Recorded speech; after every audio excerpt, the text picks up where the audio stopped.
तेरे वादे पे जिए हम तो ये जान झूठ जाना कि खुशी से हम मर भी जाते अगर तुम्हें एतबार होता।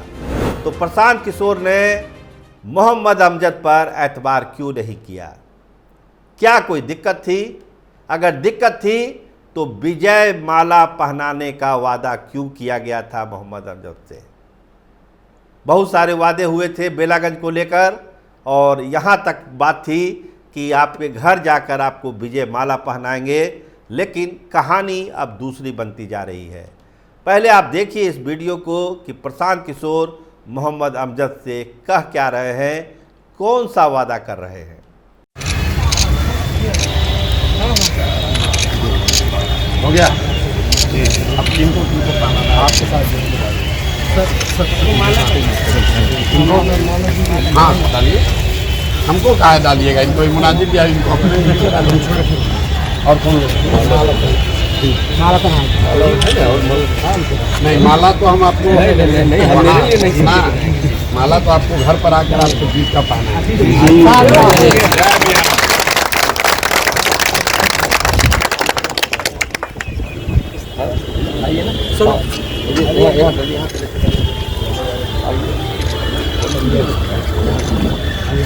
तो वादा मोहम्मद अमजद से और टिकट प्रोफेसर खिलाफत हुसैन को। जो चर्चा है कि बेलागंज से खिलाफत हुसैन को टिकट दिया जा रहा है प्रशांत किशोर की पार्टी से, इसका ऐलान भी होने वाला है और जब हम आपसे बात कर रहे हैं हो सकता है कि इसका ऐलान भी हो गया होगा। तो मोहम्मद अमजद की खता क्या थी, यही पूछ रहे हैं उनके समर्थक कि इनकी खता क्या है।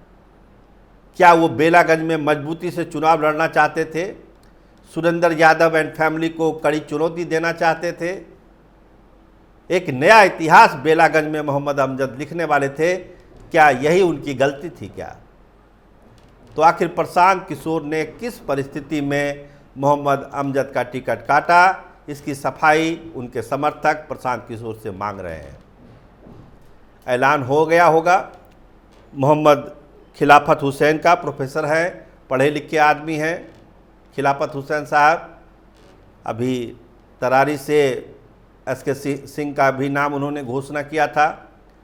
अधिकारी प्रोफेसर को टिकट दिया जा रहा है, अच्छी बात है, एक अच्छी पहल भी है, लेकिन बात फिर घुमा के वहीं आती है कि क्या खिलाफत हुसैन सुरेंद्र यादव एंड कंपनी को चुनौती दे पाएंगे बेलागंज में? अपनी समझ है, बुद्धि है, विवेक है, बुद्धिजीवी हैं, तमाम चीज़ें हैं, लेकिन चुनावी गुर कहाँ से लाएंगे? चुनावी रणनीति कैसे बनाएंगे? क्या प्रशांत किशोर जो रणनीति बना के देंगे बेलागंज की ज़मीन पर खिलाफत हुसैन इसको उतार पाएंगे?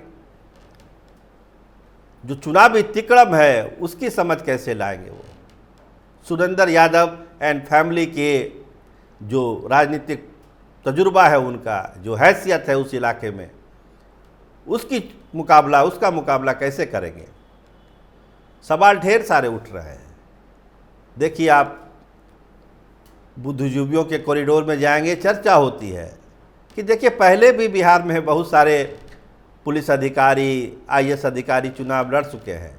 डीपी ओझा का नाम न देते हैं कि इतने बड़े साफ सुथरे अधिकारी, पुलिस अधिकारी जो शहाबुद्दीन के पूरे नेटवर्क को जिन्होंने ध्वस्त कर दिया था, वो जब चुनाव लड़े तो उनको 4000 से ज़्यादा वोट नहीं आया।